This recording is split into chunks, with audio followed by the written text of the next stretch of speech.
time we are going to read a responsive reading. First me, second you. 제가 먼저 읽겠습니다. 지극히 거룩하시고 자비로우신 하나님, 우리는 주님과 또한 우리 서로에게 자신의 잘못으로 인해서 생각과 말과 행실로 저지른 죄와 해야 할 의무를 소홀히 한 죄를 고백하나이다.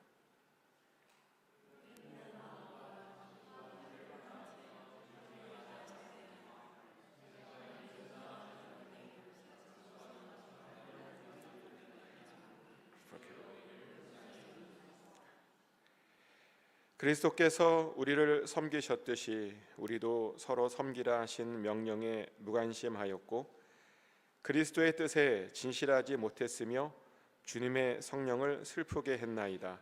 주여 우리를 불쌍히 여기소서. Lord, we confess that we have not been faithful in the past. We have been proud, hypocritical, impatient and self-indulgent. We have used others for our own gain. Lord, have mercy on us. 우리가 자잘하여 분노하여 남의 행운을 시기하였으며 세상 안락과 평안만을 너무 사랑하였으며 직업과 일상생활에서 정직하지 못했으며 또한 기도와 예배를 소홀히 하고 마음속에 믿음을 세우는 일에 소홀히 하였나이다. 주여 우리의 잘못을 고백하나이다. We repent. We have judged others without mercy, harbored prejudice, and despised those who think differently from us. Lord, receive our repentance. 우리가 다른 이들의 궁핍과 고통을 돌보지 않았으며 불의의 폭력에 무관심하였고 주님의 창조물을 훼손하고 낭비하며 다음 세대를 배려하지 않았나이다. 주여 우리의 회개를 받아주소서. Lord, turn away your wrath and renew us. Let your salvation work among us, that your glory may be revealed in this world. Lord, hear our prayer. 하나님의 아들 예수 그리스도의 십자가와 순환을 인하여 우리가 함께 부활의 영광과 기쁨에 참여하게 하소서.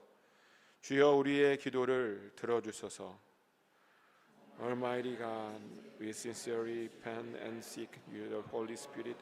Forgive all our sins, purify and sanctify our lives, that on the last day we may share in eternal joy. We pray in the name of our Lord Jesus Christ. Amen. 감사합니다. 같이 오늘 같이 나눌 말씀 다니엘 9장 1절부터 7절까지의 말씀 제가 읽어드리겠습니다. 교독하겠습니다. 메대 족속 아하수에로의 아들 다리오가 갈대아 나라 왕으로 세움을 받던 첫해 I Daniel learned from the reading the word of the Lord as revealed to Jeremiah the prophet. Jerusalem must lie desolate for 70 years. 내가 금식하여 베옷을 입고 죄를 덮어쓰고 주 하나님께 기도하며 간구하기를 결심하고 I pray to the Lord my God and confess, O Lord, you are the great and awesome God. You always fulfill your covenant and keep your promise on unfailing love to those who love you and obey your commands. 우리는 이미 범죄하여 패역하며 행악하며 반역하여 주의 법도와 규례를 떠나싸우며 We have refused to listen to your servant and prophet who spoke on your authority to our king and princess and ancestor and to all the people in the land. 다 같이 읽겠습니다. 주여 공의는 주께로 돌아가고 수치는 우리 얼굴로 돌아옴이 오늘과 같아서 유다 사람들과 예루살렘 거민들과 이스라엘이 가까운 곳에 있는 자들이나 먼 곳에 있는 자들이 다 주께서 쫓아내신 각국에서 수치를 당하였사오니 이는 그들이 주께 죄를 범하였음이니이다. 아멘. 아멘. 오늘은 제수요일입니다.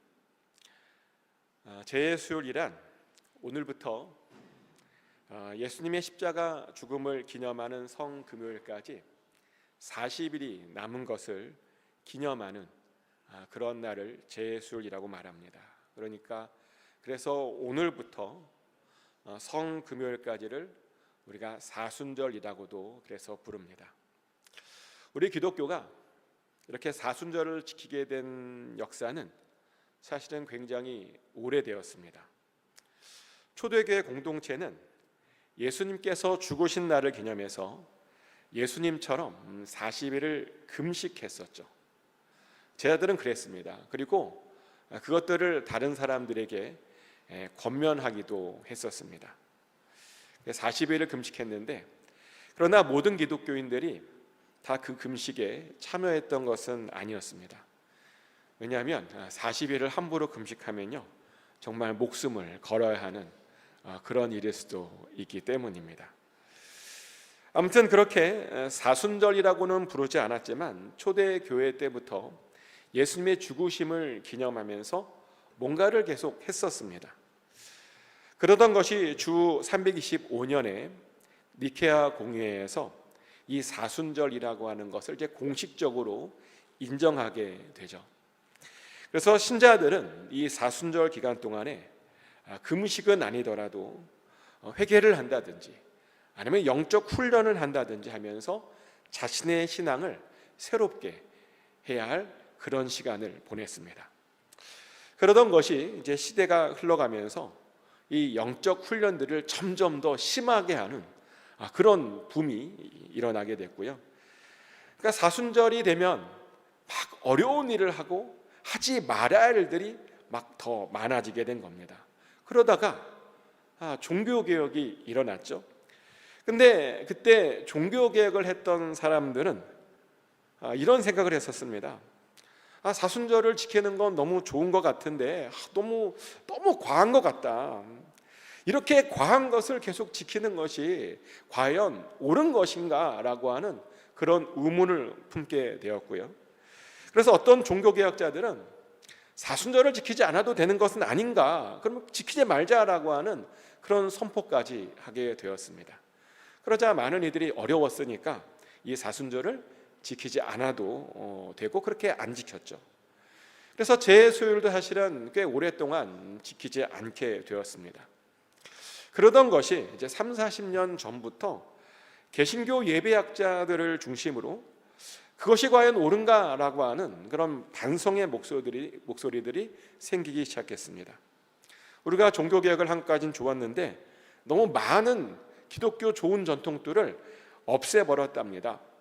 그래서 그 전통들을 다시 회복해야 될 것 같다라고 하는 주장을 했습니다. 그러며 그렇게 회복돼야 할 전통 중에 언급된 것이 뭐냐면 이 사순절과 제수일이 언급되었습니다.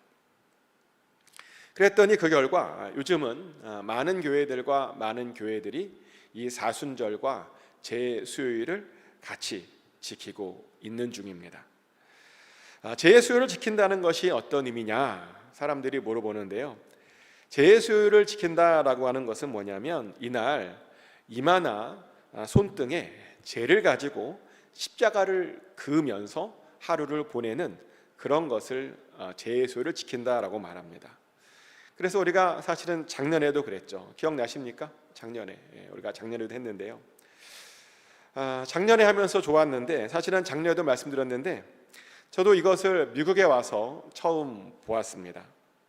제가 10여 년쯤에 LA에 있는 풀러 신학교에서 공부를 했었는데 그 공부를 하면서 보니까 그 풀러 신학교에서 이 제수일을 지키고 있었습니다. 그래서 그때 못 모르고 참석했다가 굉장히 큰 은혜를 또 감동을 받았던 기억이 있는데 어떻게 지켰냐면 거기는 이제 다 목사님들이다 보니까 서로 재를 가지고 이마에 십자가를 그어주면서 축복을 해주며 그렇게 보냈는데 개인적으로 너무 좋았습니다. 근데 그때는 한 번도 경험해보지 않은 거다 보니까 이것이 새로운 것인 줄 알았습니다.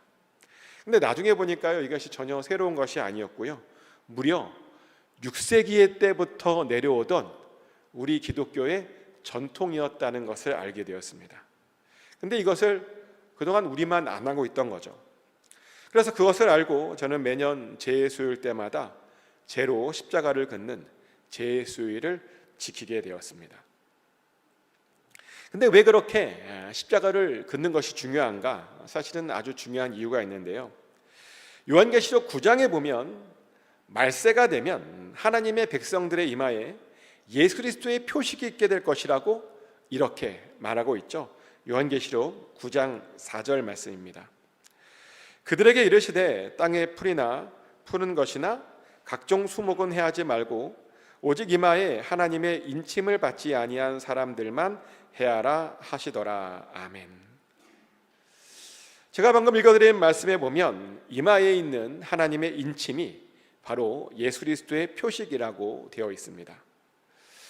마지막 때 5번째 천사가 나팔을 불면 땅에 떨어진 별 하나가 무저갱의 열쇠를 받게 된답니다. 그리고 그 무저갱에서 화덕과 같은 연기와 황충이 올라와서 사람들을 괴롭히고 되는데, 근데 아무나 괴롭히는 것은 아니고요, 그 이마에 하나님의 인침을 받지 않은 사람들만 골라서 괴롭힌다라고 성경은 말합니다. 근데 괴롭히는데요, 죽이지도 않는데요, 그냥 5달 동안 열심히 괴롭히다가 그렇게 고생시킨답니다. 하지만 놀랍게도 그 이마에 하나님의 인침을 받은 사람들은 그 황충의 괴롭힘에서 벗어날 수 있답니다. 그래서 이마에 있는 인침이 마지막 때에 우리가 괴롭힘 받을 것인가 말 것인가를 이제 보여주는, 결정해주는 그런 것이랍니다. 요한계시록은 분명히 이렇게 하나님의 인침에 대해서 이야기하고 있습니다. 그래서 사실 우리들의 이마에도 이런 하나님의 인침이 있어야 합니다. 그리고 사실 예수 그리스도를 믿으면 당연히 이런 인침이 있게 됩니다. 하지만 문제는 우리가 너무 바쁜 일상을 살다 보니 우리의 이마에 하나님의 인침이 있다라고 하는 사실을 너무 자주 잃어버립니다. 예수 그리스도의 흔적이 우리 안에 있음에도 불구하고 우리가 그것을 자꾸만 잊어버립니다. 그래서요, 그것 잊어버리지 말라고 이마에 십자가를 다시 한번 그어줌으로 다시 한번 그것을 알려주는 겁니다. 그러며 말세에 당할 환난을 우리가 그렇게 피할 것이라고 위로해주는 그런 일이 바로 십자가를 긋는 것입니다. 그런데 어떤 이들은 이것에 대한 이런 의문을 또 갖습니다. 정말 이마에 그런 인침만 있어도 그 말세의 그 무섭다는 그 환난을 우리가 정말 피할 수 있는 것인가 라고 하는 그런 의문을 갖는 분들이요, 꽤 있습니다. 그런데 맞아요. 하나님의 인침만 있어도 충분히 우리는 그 환난을 피할 수 있습니다. 실제로 그런 비슷한 장면이 출애굽기에 있었죠. 물론 출애굽기에 나오는 사건은 이마에 어떤 표식을 그리는 그런 것은 아니었는데, 그때는 어떻게 했냐면 집 문설주에 양의 피를 바르는 것이었죠. 근데 양의 피를 발라놓으면 사망이 와서 그 사망이 그냥 넘어가 버렸습니다. 양의 피를 바른 짓들은 아무런 피해도 당하지 않았습니다. 그런데요, 말세 때 우리 이마에 있는 이 인침도 우리들에게 그런 역할을 해줄 것이다 라고 말합니다. 우리의 이마에 하나님의 인침이 있으면 그 황충이 우리를 어쩌지 못하고 그냥 넘어가게 될 것이랍니다. 그래서 우리들은 그것을 다시 기억하려고 이마에 그렇게 십자가를 다시 그으면서 표시하는 겁니다. 그럼 왜 하필 그것을 제로 하는 것일까? 사실 이 제에는 굉장히 중요한 의미들이 있는데요. 전통적으로 유대인들은 하나님 앞에서 그들의 슬픈 마음을 고백할 때 제를 사용했었죠. 슬픈 일이 있으면 베옷을 입고 죄를 뒤집어 쓰고 금식하며 하나님 앞에 곡을 했습니다. 우리가 조금 전에 읽었던 그 본문에서도 확인할 수 있는데, 우리가 아까 조금 전에 읽었던 본문은 이제 다니엘이 예레미야서를 읽다가 아주 큰 깨달음을 얻고 나서 이제 고백하는 그런 이야기입니다. 다니엘은 유대가 망한 것이 잘 이해되지 않았습니다. 왜냐하면 분명 하나님께서 유대가 망하지 않을 것이다 하고 분명히 예언해 주었기 때문이죠. 근데 어느 날 예레미야서를 읽다가요, 하나님의 뜻과 계획과 그 섭리를 알게 되었습니다. 예레미야서에 따르면 그 포로 생활이 영원히 계속 진행되는 것이 아니랍니다. 그냥 70년만 참으면 그들이 다시 해방될 수 있답니다. 그것을 깨닫고요, 다니엘이 놀라움에 금식하고 싶어졌습니다. 그래서 금식하기 위해서 베옷을 입고 죄를 뒤집어 쓰고 하나님께 기도하며 간구했습니다. 제발 그 언약을 말씀하신 대로 지켜주시고 그들에게 인자를 베풀어 달라고 그렇게 간구했습니다. 근데 그렇게 기도하는 가운데 다니엘이 갑자기 그들의 조상들의 죄가 생각났습니다. 그 조상들이 매일 하나님께 범죄하고 패역하고 행악하고 하나님 향해서 반역했던 것들이 갑자기 다 생각난 겁니다. 주의 선지자들의 말은 듣지 않고 그 선지자들을 핍박했던 모든 것들이 갑자기 다니엘에게 다 생각이 난 겁니다. 그러다 보니 갑자기 곡이 절로 나왔습니다. 눈물이 저절로 나왔습니다. 그래서 그것에 대한 그 슬픈 마음으로 죄를 뿌리고 자신의 슬픔을 그렇게 표현했던 겁니다. 이렇게 죄는요, 우리의 마음을 표현하는 그런 슬픔을 표현하는 도구였습니다. 그런데요, 사순절의 시작인 제수일도 사실은 우리의 슬픔을 표현하는 그런 날입니다. 왜냐하면 사순절이란 예수 그리스도의 십자가의 죽음으로 가는 그 길을 우리가 기억하고 기념하는 그런 날이기 때문입니다. 그래서 사실은요, 이 제수요일은 슬픈 날, 고난의 날의 시작인 겁니다. 때문에 우리의 많은 믿음의 선배들도 이 고난으로, 이 슬픔으로 가는 첫날, 그 슬픔을 표현하고자 이마에 그 죄를 뿌렸던 겁니다. 그러면 어떤 이들은 그 슬픔에 더 동참하기 위해서 금식으로 동참했던 사람들도 있었습니다. 그리고 금식이 너무 힘들면 어떤 먹는 음식이라도, 예를 들어서 뭐 고기를 안 먹다든지 이런 것으로, 우유를 안 먹는다든지 이런 것으로 절제했습니다. 그리고 요즘도 그런 전통들이 조금 남아있죠. 어떤 분들은 사순절 기간 동안에 자기가 가장 좋아하는 것들을 하지 않기로 서원하는 그런 분들도 있는 것을 제가 알고 있습니다. 예를 들어서 커피를 좋아하시는 분들은 사순절 기간 동안에 커피를 안 마신다든지, 또 쇼핑을 좋아하시는 분들은 사순절 기간 동안에 쇼핑을 안 한다든지, 이런 식으로 어떤 것에 대해서 절제를 하는 그런 분들도 있는 것을 알고 있습니다. 그러며 그 슬픔에 동참하겠다는 거죠. 근데 저는 아주 바람직한 행동이라고 저는 생각합니다. 왜냐하면 정말 사순절은요, 예수님의 죽음을 슬퍼해야 하는 그런 날이 맞기 때문입니다. 근데 이렇게 말했더니 어떤 분들은 또 이런 의문을 품으시더라고요. 어떤 의문이냐면, 왜 사순절이 슬픈 날이냐고. 예수 그리스도의 죽음은 우리를 구원시켜 준 그런 기쁜 사건 아니었냐고. 그러면 기쁘게 보내도 되는 것 아니냐고 그렇게 의문을 품습니다. 물론 맞는 말이긴 합니다. 그런데요, 그럼에도 불구하고 저는 슬프게 보내는 것이 사실은 더 맞는 것이 아닌가라는 생각을 합니다. 그리고요, 기쁘게 보내고 싶으면 얼마든지 다른 날도 있다고 생각합니다.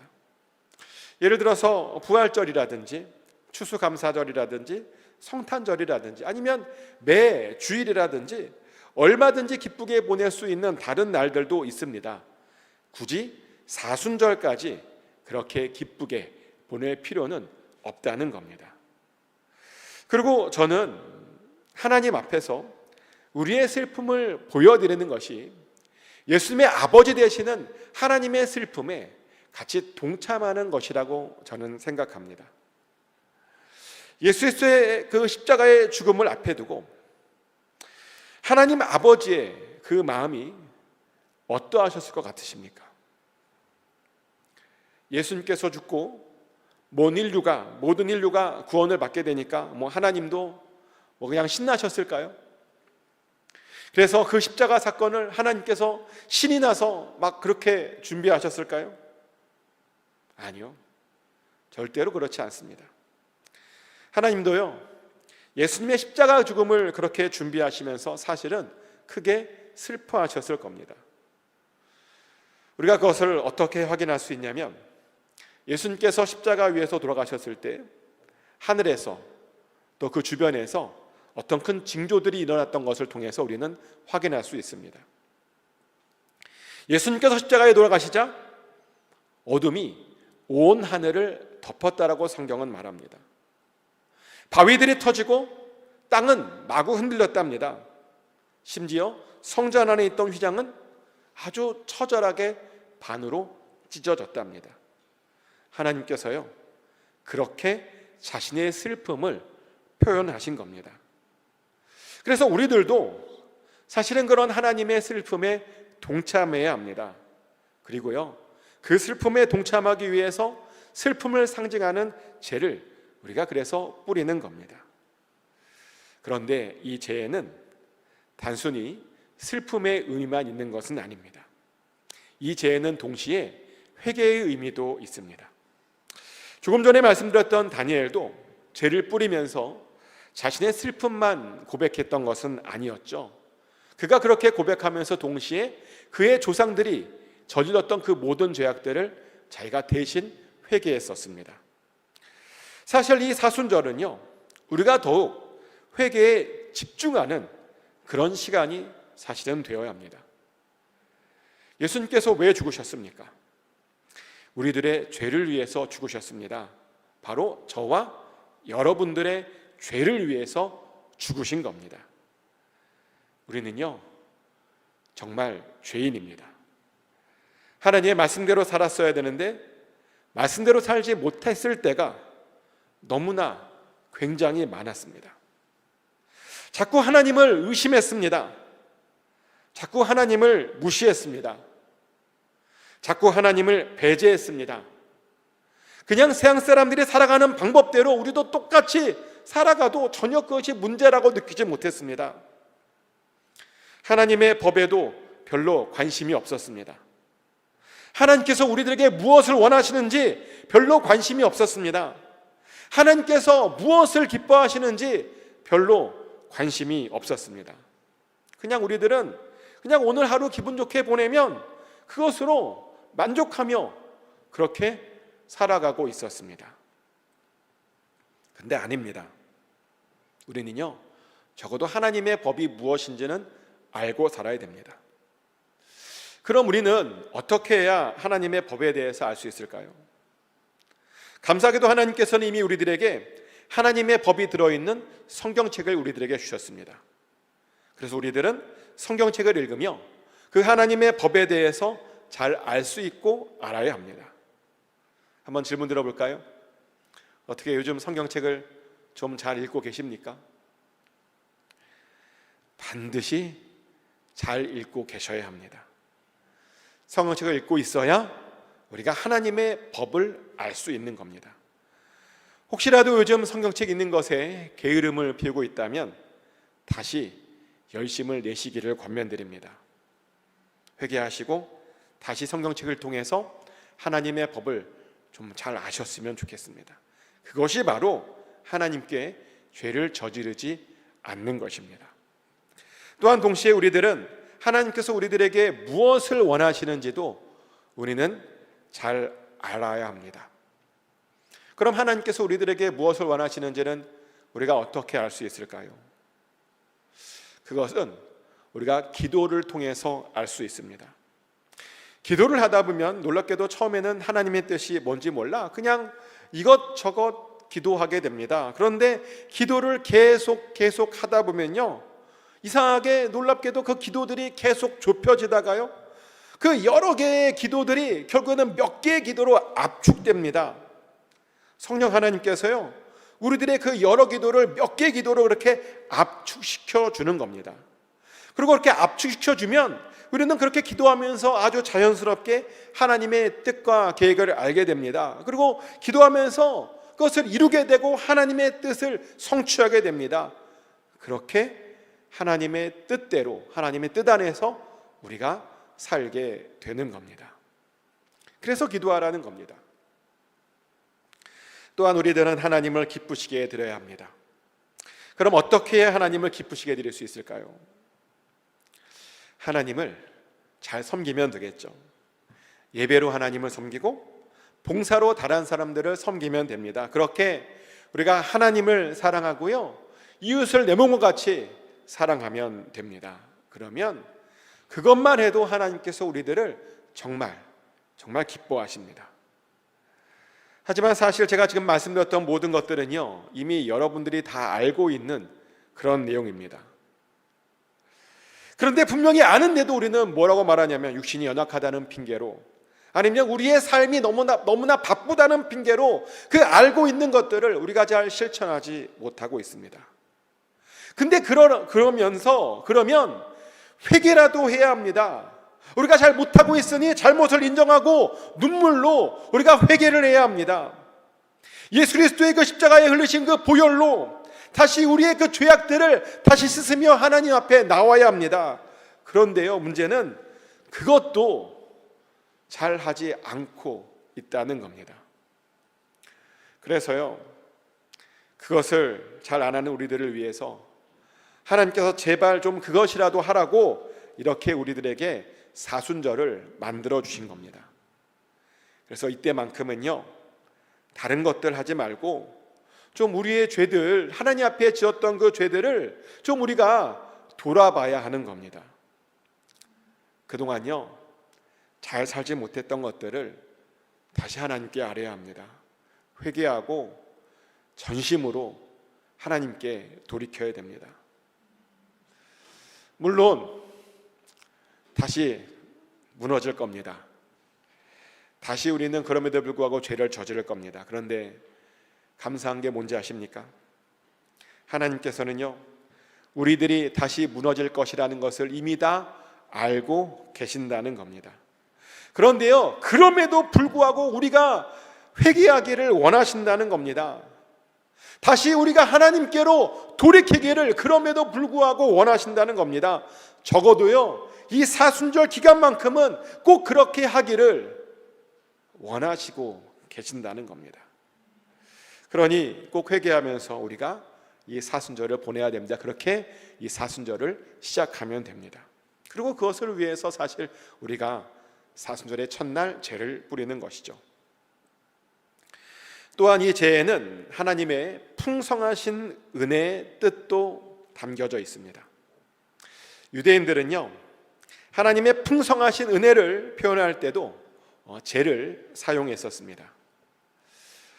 성전 제단 위에 제물을 드리고 나면 항상 제가 남았죠. 왜냐하면 제물들은 항상 번제단에서 태우면서 하나님께 올려드렸기 때문입니다. 제가 남았는데, 근데 성경에 따르면 그 제는 그냥 단순한 제가 아니랍니다. 그 제는요, 놀랍게도 풍성함과 온전함의 의미를 가지고 있는 제랍니다. 그래서 제를 바른다는 것은 하나님께서 우리들에게 베풀어 주시는 그 풍성한 은혜를 다시 한번 감사하며 고백하는 것입니다. 그러며 주님 앞에 온전함을 그렇게 상징하는 것이 바로 제입니다. 그런데요, 정말 하나님께서는 보면 항상 우리들에게 온전함을 주시고 풍성함을 주십니다.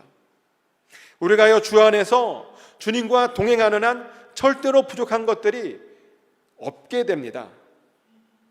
이것은 지난 주일에 김대희 전사님께서도 말씀해 주신 것이죠. 여호와는 나의 목자시니 내게 부족한 것이 없으리로다. 아멘.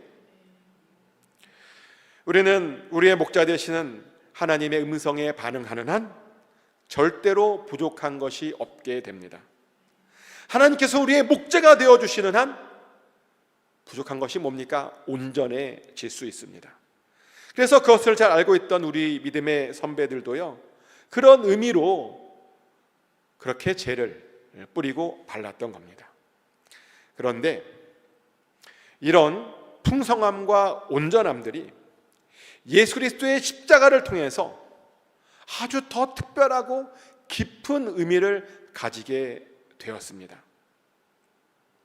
나중에요, 이 십자가의 의미를 돌아보니까 예수님의 희생 덕분에 우리가 누리고 있는 그 풍성함과 온전함이 더 풍성해지고 더 많아지고 온전해졌다라고 해서 우리가 알게 되었다는 겁니다.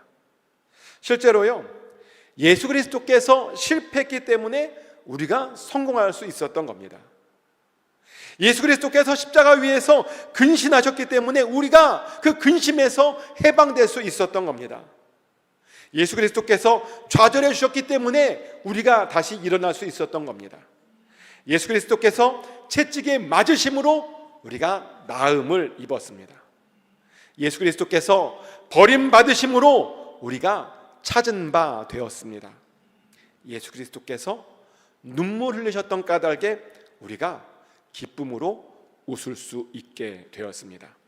이 모든 것들이요, 사실은 다 예수님께서 십자가에서 우리를 위해서 하신 일들입니다. 그래서 십자가는요, 더 놀라운, 더 풍성한 은혜가 있는 그런 사건이라는 겁니다. 그래서 우리는 그 예수 그리스도의 풍성하신 은혜를 고백하기 위해서 그것을 상징하는 죄를 우리 이마에 뿌리는 것입니다. 그러면 그 은혜를 다시 고백하는 겁니다. 또한 이 죄에는 우리 인생의 허무함에 대한 의미도 들어 있습니다. 아까도 말씀드렸다시피 우리는 죄의 수요일에 그 죄를 이마에 바릅니다. 근데 조금 있다가 제가 죄를 이마로 바를 텐데 어떻게 바를 거냐면 제가 이렇게 선포하며 죄를 바를 겁니다. 인생아 기억하라, 그대는 흑이니 흙으로 돌아가리라 라고 선포하며 바를 겁니다. 원래 이 말은 창세기 3장에 나오는 말이죠. 창세기 3장 19절 말씀 제가 읽어드리겠습니다. 내가 흙으로 돌아갈 때까지 얼굴에 땀을 흘려야 먹을 것을 먹으리니 내가 그것에서 취함을 입었음이라. 너는 흙이니 흙으로 돌아갈 것이니라 하시니라. 아멘. 아담이 범죄한 후에 아담이 받은 죄의 대가는 노동의 수고와 죽음이었죠. 그래서 아담은 흙으로 지음 받았다 보니 다시 흙으로 돌아가야 했습니다. 그리고요, 아담의 후손인 우리들도 동일하게 흙으로 예외 없이 돌아가야 했습니다. 그래서 우리도 그렇게 돌아가게 되어 있습니다. 아무것도 가지지 못하고 빈손으로 흙으로 돌아가는 것이 우리의 운명입니다. 그래서 우리들은 죄를 그 이마에 바르며 다시 한번 그것을 고백하는 겁니다. 그런데요, 여기에 반전이 있습니다. 우리 예수 믿는 자들은 그리스도로 인해서 빈손으로 죽지 않을 수 있게 되었죠. 이 땅 위에서 하나님 나라로 갈 때에는 빈손으로 가는 것처럼 보일 수 있습니다. 그런데요, 막상 하나님 나라에 가면 이미 그곳에 많은 것들이 쌓여 있는 것을 우리가 보게 된다는 겁니다. 실제로 예수님께서 우리들에게 분명히 이렇게 말씀하셨죠. 마태복음 6장 20절 말씀인데요, 오직 너희를 위하여 보물을 하늘에 쌓아두라. 거기는 좀이나 동록이 해하지 못하며 도둑이 구멍을 뚫지도 못하고 도둑질도 못하느니라. 아멘. 예수님께서 분명히 말씀해 주시기를 우리가 우리 보물을 하늘에 쌓아두어야 된다라고 말씀하셨습니다. 거기에 쌓아두면 거기는 좀 먹을 일도 없답니다. 거기는 녹이 슬 일도 없답니다. 또 거기는 도둑이 구멍도 뚫을 수 없답니다. 우리가요, 쌓아놓은 그대로 거기에 있게 될 것이랍니다. 그러니 안심하고 하늘에다 쌓아두랍니다.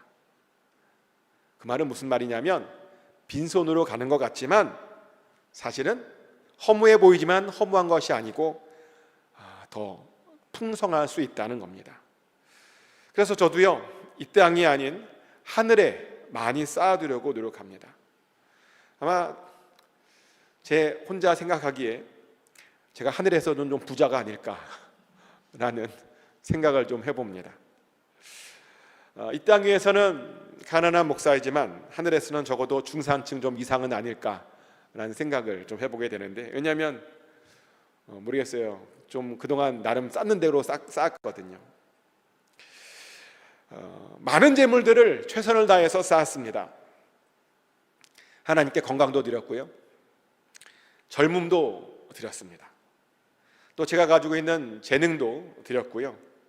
또 제가 가지고 있는 지식도 하나님께 전부 다 드렸습니다. 제가 하나님께 드릴 수 있다라고 생각하는 모든 것들을 틈틈이 하나님께 다 올려드렸습니다. 그래서 사실 저는요, 모르겠어요. 여러분들은 어떨지 모르겠지만 저는 하나님 나라에서의 삶이 굉장히 기대가 됩니다. 많이 쌓아서 얼마나 좋을까요? 그런데요, 아무나 그렇게 쌓을 수 있는 것이 아니랍니다. 하나님 나라에 쌓으려면 기본적으로 충족시켜 줘야 되는 어떤 조건이 있는데, 어떤 조건이냐면 일단은 예수님을요 잘 믿으셔야 합니다. 예수님 잘 믿어야 됩니다. 예수님을 잘 믿지 않으면 절대로 하나님 나라에서 아무것도 쌓을 수가 없습니다. 사실 뭐 당연한 이야기일 수 있어요. 왜냐하면 죽어서 하나님 나라에 갈 수 없는데 여기서 뭘 쌓아놓은들 그것을 찾을 수도 있고 만나볼 수 없는 거잖아요. 그래서요, 사실은 예수 그리스도를 믿지 않으면 정말 허무한 인생이 되는 겁니다. 정말 흙으로만 돌아가는 그런 불쌍한 인생으로 되는 겁니다. 하지만요, 예수님을 믿는 우리들은 하늘이 있기 때문에 의미 있는 인생을 살게 됩니다. 그래서 우리의 죽음이 기대가 되고 사실은 소망이 되는 겁니다.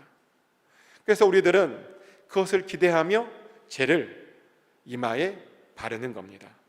그렇게요, 죽음이 끝이 아니라 새로운 시작임을 우리가 고백하는 겁니다. 우리 옆 사람과 한번 인사할까요? 이 시간에 한번 옆 사람, 우리 좌우 앞뒤 분들 없으면 우리 뒤 분들 이렇게 인사하겠습니다. 우리의 죽음은 끝이 아니라 새로운 시작입니다. Our death is not the end, but a new beginning. 아멘. 이 죄는 이렇게 허무한 인생을 의미 있는 인생으로 바꿔주심을 기념하는 그런 겁니다. 그래서 이마에 죄를 바르며 그것을 다시 한번 기억하는 겁니다. 그래서 저는 오늘 여러분들의 이마에 죄를 발라드리기를 원하는데요, 근데 혹시라도 죄를 발라드리는 것에 불편함을 느끼신다면 안 바르셔도 됩니다. 그리고 이마에 죄를 바르는 것이 좀 더 불편하신 분들은 손등에 바르셔도 됩니다. 모든 분들에게 강요하는 것은 아닙니다.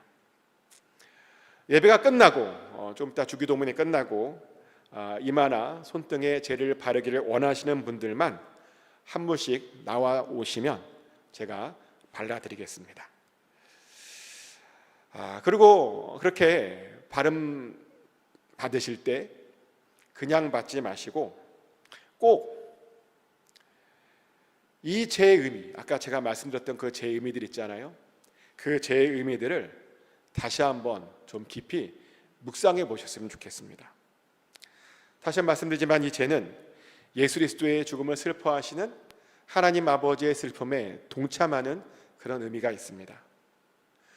또한 이 죄는 우리의 죄를 자복하고 회개하는 그런 의미가 담겨져 있습니다. 또 이 죄는 하나님의 풍성한 은혜와 온전하심을 고백하는 그런 의미가 또한 담겨져 있습니다.